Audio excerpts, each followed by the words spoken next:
The year is 1992, and the vice presidential debates are going on. Entering from the backstage is a mild-mannered, meek elder who walks straight to the podium and begins to field the first question from the moderator this way. Who am I, and why am I here? This response receives a belly of laughs from the audience. Belly of laughs that would make this guy win a ha-ha-ha counter certificate at the Love of Laughter Toastmasters.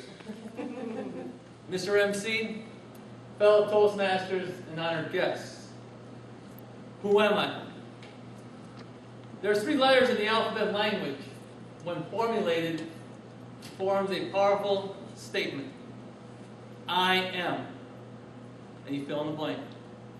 To know who I am is, I am a truth seeker. I'm an underground news person. I'm a non-traditionalist. I'm a giver. And in my association with other people, people have said I am funny.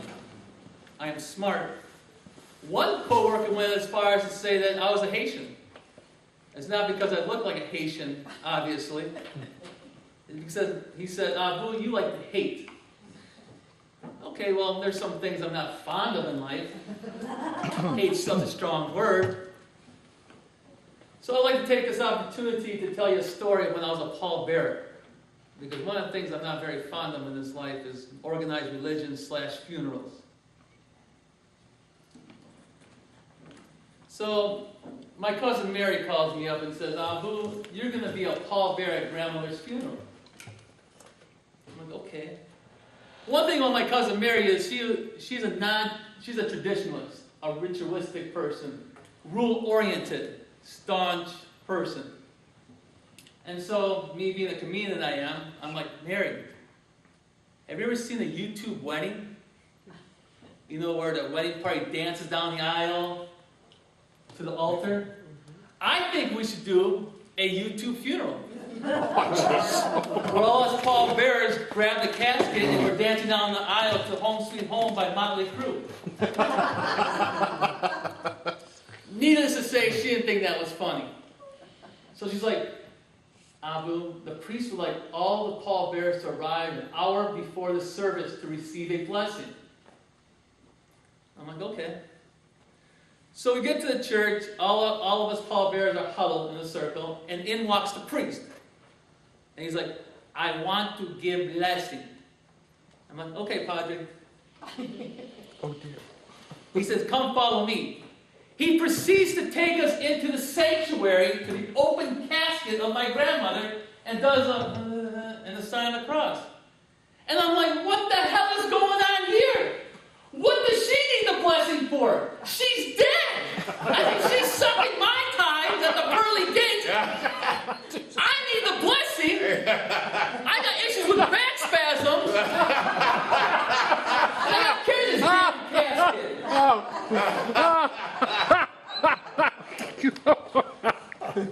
So then the service begins, and it begins with a chant. A deep chant by the priest. Oh, and it's followed by a woman cantor who answers this chant. So it goes, oh, huh. It sounded like a religious porno.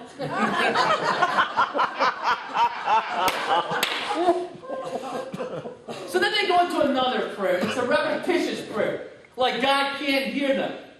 And it goes something like this. To all the soldiers in the world, we pray to the Lord. Let us kneel. Let us stand. To food, we pray to the Lord. Let us kneel. Let us... What the hell? If I knew I was going to do religious aerobics with Monsieur Richard Simmons, I would have brought a warm-up suit. Now, this thing goes on for like 10 times. On the 8th up, down,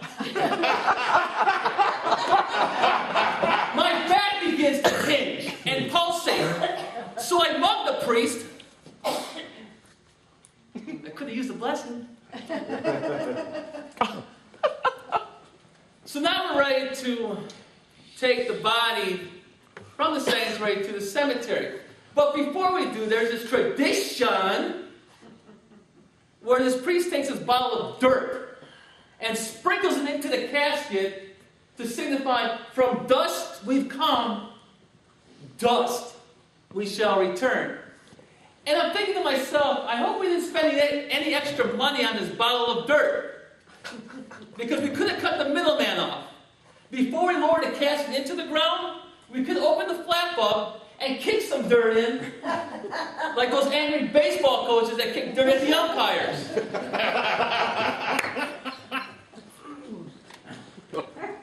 So now we got the casket at the cemetery, ready to take it out of the hearse.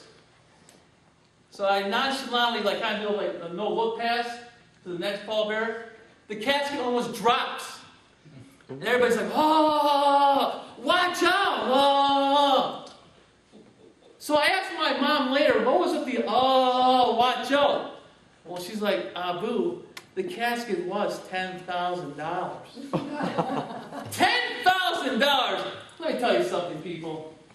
If I ever die, you can throw my body into a dumpster for all I care. Better yet, chop my body up in parts, cellophane wrap me, ship me off to some cannibalistic family in West Virginia. I don't care. $10,000. Are you serious?